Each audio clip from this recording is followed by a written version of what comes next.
Amici di Radio Guest, ben ritrovati in un'altra puntata con un amico perché è già stato ospite qui a Radio Guest. Ciao Kevin Gaddi, uno chef. Buongiorno a tutti, grazie Igor per questa occasione. Kevin è uno chef fresco, tra l'altro di premi, di esperienze importanti. Allora, parliamo di che cosa hai fatto negli ultimi tempi e degli eventi che stai presenziando e quindi anche ti sei reso protagonista grazie agli stessi eventi. Ma guarda, ultimamente sto partecipando, ho appena finito di partecipare a un programma televisivo dove ieri è stata spoilerata questa cosa, che ho vinto questo premio di ambasciatore del gusto, ma ultimamente, adesso nei prossimi giorni, quindi domani, sono su a Sappada al Back Hotel insieme a Fabrizio Nonis per una serata dedicata con la sua selezione e poi parteciperò a Eccellenze in Carnia con Metulio, con lo chef di Sappada della Stella Michelin. Insomma, adesso ne ho abbastanza di eventi, poi il 1 aprile sono con Stefano Basello alla di Moret per fare una cena del Io sono FVG. Diciamo che ultimamente ho tanti eventi e sono molto contento di questi dopo 2 anni veramente difficoltosi anche per me. Molto curioso anche la figura dello chef che negli ultimi anni, come potete sapere, grazie a Masterchef, grazie anche a altri programmi TV, è un po' cambiato. Siete diventati quasi delle rock star ultimamente. A proposito di impegni TV, invece, raccontaci l'ultima tua esperienza. Allora, dell'ultima mia esperienza non posso dire tanto perché il programma uscirà verso metà aprile, credo che si protrae fino a fine maggio. Posso dire quello che è successo ieri, che insomma che la redazione di Sky del programma Fuori Secondi ha deciso di darmi questo premio, che è l'ambasciatore del gusto a livello nazionale. Praticamente ho promosso questo mio prodotto, i prodotti del marchio Io sono FVG. Altri programmi televisivi che ho fatto è stato anche con Borghese, Cuochi d'Italia, e poi ho fatto anche un'esperienza all'estero con London Television, che parlavo con degli chef stellati, facevo un po' di extra cucina. Si chiamava Food Confession la trasmissione. Poi ho saputo anche di un bel evento a livello di carbonara su Londra, dove hai avuto un discreto successo, giusto? Hai presentato la carbonara.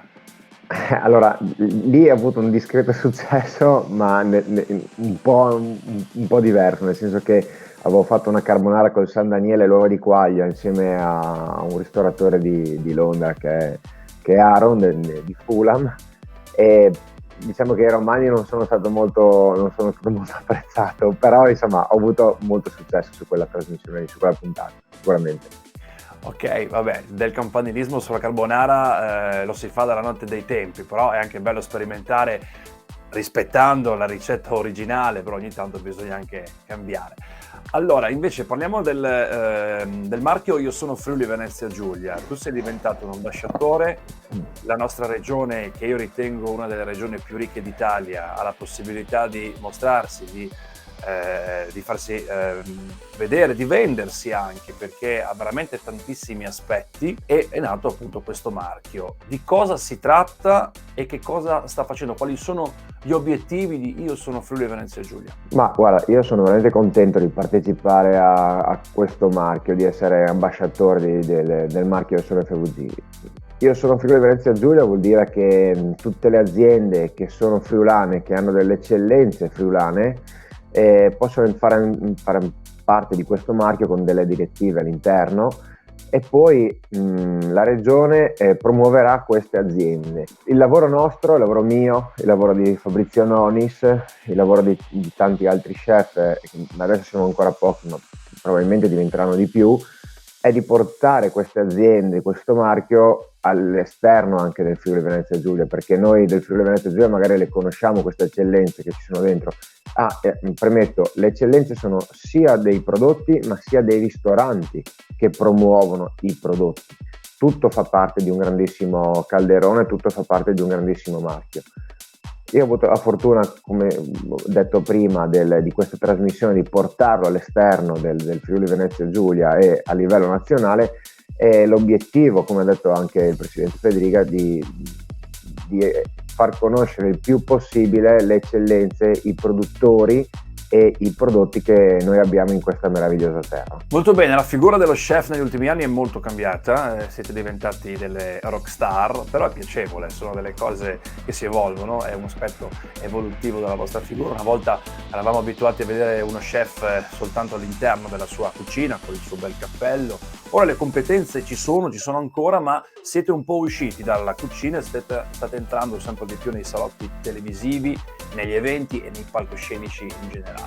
Ci parli di questa figura, perché c'è ancora qualche chef che rimane in cucina piuttosto in penombra rispetto ad altri? Facciamo una piccola premessa, non siamo tutti virologi come siamo esplosi nell'ultimo periodo.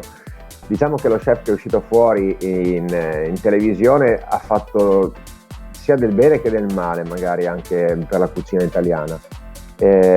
Servono tutti e due perché lo chef bravo che sta in cucina purtroppo magari non lo conosce nessuno, non lo promuovono e quindi fa difficoltà anche a essere conosciuto per la sua cucina. Invece per quanto riguarda le cosiddette rockstar, come l'hai detto tu ultimamente, è vero, siamo diventati veramente un po' tanti o un po' troppo, come vuoi dirlo tu, però effettivamente anche nell'anno in cui siamo, nel 2022, la televisione dà una grandissima mano a un po' a tutti, e nel nostro settore far conoscere magari qualche prodotto, qualche cucina, qualche tipo di chef emergente. Purtroppo la televisione aiuta, serve anche per queste cose che sto facendo io, quindi uno chef che promuove i prodotti della propria regione, se non avesse la televisione sarebbe molto difficile farla conoscere all'esterno. Bravi tutti, sicuramente, specialmente, io sono il primo a dirlo, quelli che stanno in cucina 8-10 ore al giorno, perché sicuramente danno più passione, più voglia e più tempo rispetto a magari noi che facciamo una trasmissione televisiva, stiamo un poco tempo in cucina, però questo non vuol dire che non siamo capaci. Corsi di aggiornamento ne facciamo tanti, qualche fiera innovativa la facciamo sempre, cerchiamo il più possibile di stare dietro a loro che stanno effettivamente 10 ore al giorno in cucina e quindi lavorano di più sulla materia prima. Però noi comunque è una squadra, dobbiamo essere uniti tutti quanti, sia quelli che vanno in televisione sia quelli che stanno in cucina. Concordo, naturalmente fa parte anche questo di un aspetto evolutivo di una figura, anche i calciatori di calcio sono diventati ormai delle rockstar.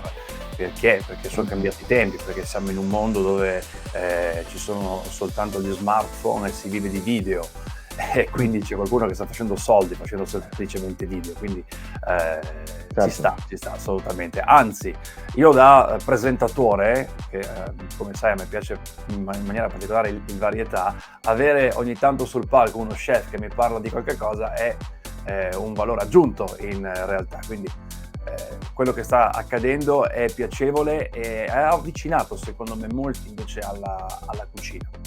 Noi ti facciamo Certo. i complimenti, prima di salutarti una domanda, un piccolo progettino per il futuro, c'è in cantiere per Kevin Gaddi? Guarda, io spero che questo premio mi spalanchi le porte. Io spero, un mio piccolo sogno nel cassetto, di avere una mia trasmissione televisiva in qualche TV sia locale che a livello nazionale. Piano piano ci sto arrivando, questo è una grandissima tappa, è un grandissimo premio che ho ricevuto ieri e quindi spero che a breve queste porte di un palcoscenico, di una trasmissione televisiva di cucina si aprono anche per me, ecco. Noi ti facciamo gli auguri anche per l'altro lavoro che è il più difficile al mondo, quello di essere un bravo papà. Tanti auguri e ci vediamo. Grazie mille. Grazie. Grazie mille.